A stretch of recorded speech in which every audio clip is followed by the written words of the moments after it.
All right, everybody, welcome back to another episode of the Mainly Hoops podcast where we're diving into the SEC. We've got Kentucky today. Before we get started, make sure you hit that like and subscribe if you like what you're hearing from us. But Kentucky made a lot of good transfers this offseason. I think we can all agree. But we're going to start out with Cody. Who was their best transfer they got this offseason? Yeah, I was kind of down to three guys here. I mean, they did a lot of good things. It was between Jaylen Lowe coming from Pittsburgh, Mouhamed Dioubate coming from Alabama. I think is going to be one of the more underrated transfers in this entire class.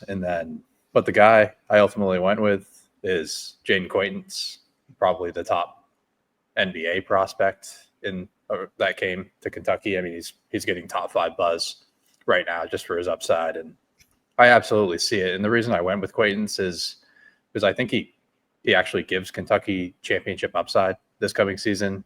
Last year, obviously, they were really good on the offensive side, and the defensive side kind of held them back, but from actually being a true championship contender. But I do think Quaintance's potential on this end gives them a real chance to be in the talks of winning a national championship. Like, he's just a ridiculous talent on the defensive side. His combination of rim protection, recovery skills, and his movement on the perimeter makes him ooze with potential. And I mean, he already has a super high floor on this end just because of how good he is. He had a 9.8% block rate last season at Arizona State.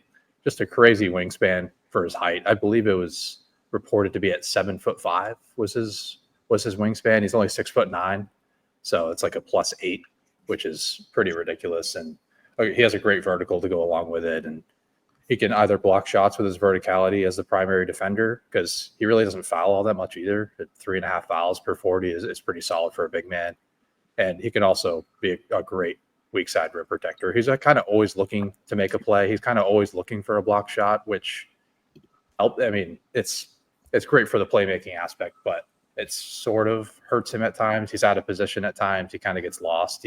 He'll lose his man quite often, but his recovery skills allow him to make up for that most of the time. I wouldn't say the defense will kind of break down with his lack of attention to detail at times, but yeah, he's really solid on this end of the floor. I have some concerns on the offensive side. I mean, he's not going to be anything like Amari Williams was as a playmaker. He's showed some passing instincts at Arizona State, but it's a little more volatile in that area. He'll throw the ball away at times, and I don't really like him as like the DHO guy for this offense like Amari Williams was. But I just think the fact that his defensive upside that he has for this team, I think that when it's all said and done, I think this Kentucky team can be a top 10 to 15 defense in the nation, just strictly because of his rim protection and the floor he's going to provide. Marcus, do you agree with Cody going with Quaintance? I mean, yeah, I do have some concerns about, like, when is he going to be back to start the season? So I went a different direction. I do think that he's probably, if not their best, like second best get. I think Jaland Lowe coming from Pittsburgh, as Cody said, going to be a good like offensive initiator for them. Averaged 17 points, 5 assists last year, 30% assist rate, but also, he had a 30% usage rate and was pretty good at not turning the ball over, which I think will be pretty key here for Kentucky. The other thing too, like in watching some of his tape, he takes contact pretty well at the rim. Like he shoots 56% at the rim, but he finishes pretty well through contact. He gets bumped off his spot sometimes and has good body control to still finish or get something up on the rim and get to the line. Obviously the big concern, Mark Pope typically likes a backcourt that can really shoot it, and that's not really an area that he thrives, right? I mean, he was 26% from 3 last year on 154 attempts. And then off the dribble, even too, he was in the 21st percentile. So that's definitely an area of concern, but I really like his ability to get downhill, kind of set the table for the offense, generate shots for others, because they do have guys that can obviously make shots and get to the rim and finish for himself. So I do really like this get for them. I think it takes some pressure off Otega Owe.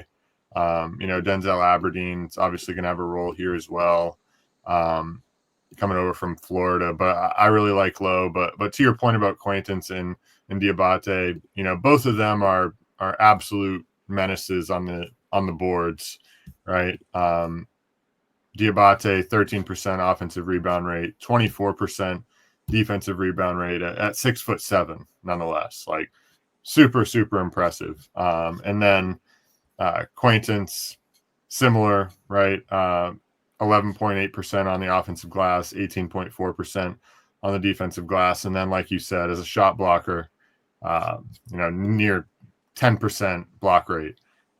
So I really like those two additions as well, like you said. And then another kind of underrated addition I think they made was getting Cam Williams from Tulane. Underrated defender, like he's a wing that had a 4% block rate. Disruptive, long, gets in the passing lanes, gets out in transition. But he can also shoot the ball, at a high level, which very much fits a Mark Pope team. He shot it at near 40% on 141 attempts as a freshman. Doesn't really do much else, mostly catch and shoot. He was 94th percentile, catch and shoot, 81st percentile in spot up opportunities. But only takes 26% of his shots at the rim. So it doesn't really do a whole lot there. Occasionally would like pick up a backdoor cut or something to get something at the rim, or in transition. But for the most part, it's all at the rim. But I do think this is kind of an underrated addition for them that can come off the bench and potentially provide some impact on both ends. Yeah, we dove into the next question a little bit, what other transfers that stand out, but we'll kind of flow it right into another question. Do these guys fit in well with the Kentucky system? And talk a little bit about how they stand out, maybe a little more. Cody, we'll go with you. Yeah, I mean, the system fit question, there's not a lot of shooting on this team compared to what Mark Pope teams typically have. So I think there's going to be a little bit of an adjustment to be made there. I think this team's going to get out in transition pretty much at will. I mean, I think they have the roster to do that with guys like Jaylen Low and Otega Owe in the backcourt. I mean, they're kind of built to get out and run and try to get to the rim at all costs and kind of make plays for others in that area. But as opposed, I think Pope understands where the weaknesses were on last year's team, and that was up front defensively. They were a solid rebounding team, but the rim protection was a real issue. Point of attack defense was also kind of an issue, and I think he addressed that with the perimeter group he has now. Like, I think Lowe and Aberdeen are at least solid defenders. Aberdeen, there are some questions there about his on-ball defense, but I think his positional size will allow him to be just fine. Obviously, I like Owe as a defender, fairly similar in size to Aberdeen, probably a little bit wider frame. So I think that group is much better than last year. And then obviously up front, I love the combination of Mouhamed Dioubate and Jayden Quaintance when he gets healthy. I think with Quaintance, I think he's going to be ready day one. I just think it's going to be, they're going to kind of ease him in maybe 15 to 20 minutes a game early in the season. And then as he gets, more reps, I think he's going to be full go by, 2-3 weeks into the season.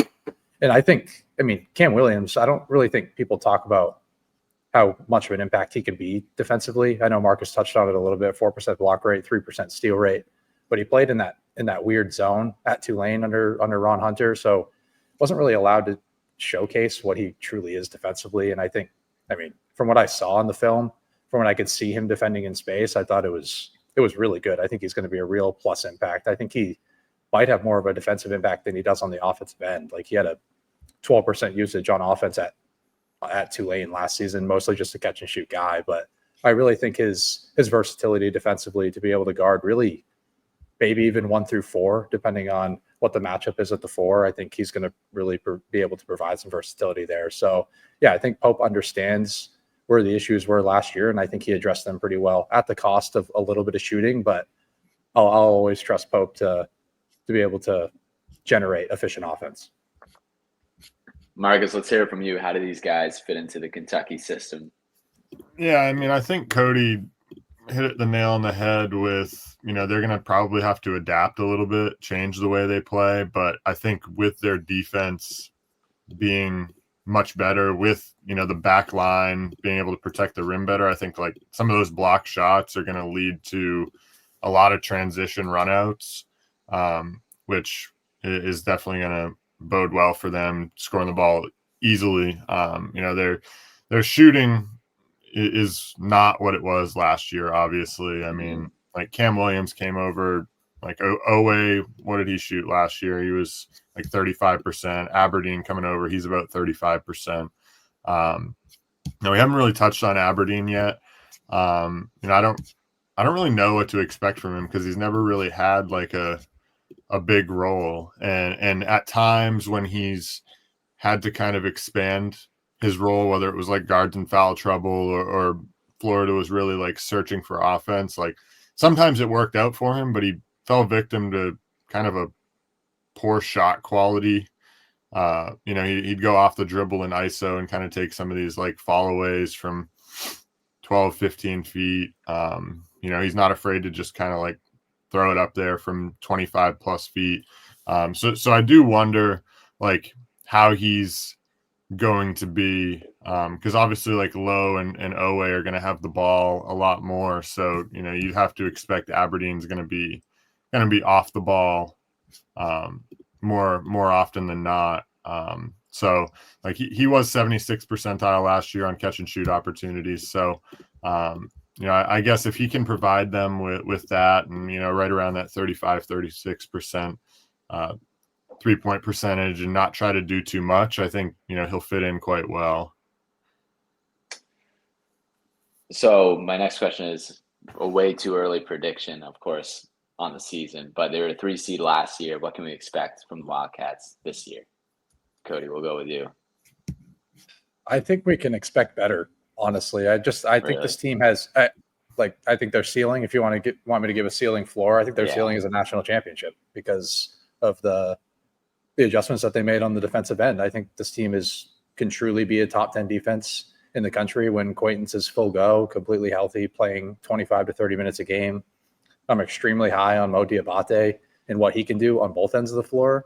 I think he's going to be a little bit of an initiator for this offense as well. Like his downhill driving ability, and he's a really underrated passer, I think as well. I think he had a 12% assist rate last season, but I mean, he just showed real passing instincts when diving into the film.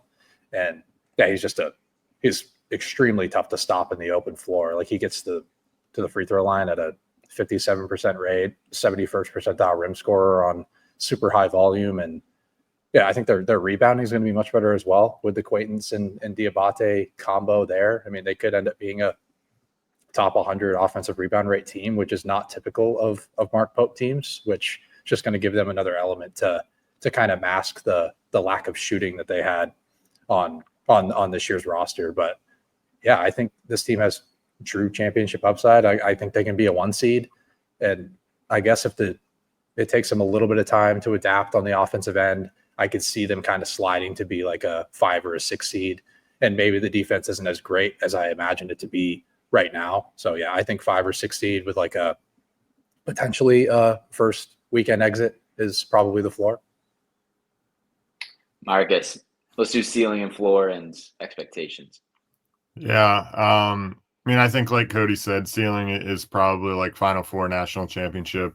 Mm-hmm. I'm going to predict they're going to be a 2 seed. That's just my feeling. I think they're going to be a little bit better than last year. Not a 3, not a 1. They're going to be a 2. I think floor honestly is like a 4 seed, as long as like the roster is what it is and Quaintance is healthy and they're what we expect defensively. Like I don't really see them being worse than like a top 3 team in the SEC and a 4 seed in the tournament. And I'd be pretty surprised like with the floor that their defense is going to provide them with if they weren't at the worst a Sweet 16 team.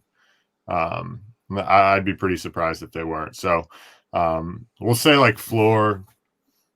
I mean, obviously you can lose any game in the tournament, but I'm going to say floor, Sweet 16, ceiling, they can win it all. All right, we're going to wrap it up here for the Wildcats. But as always, thank you guys for listening to the Mainly Hoops podcast.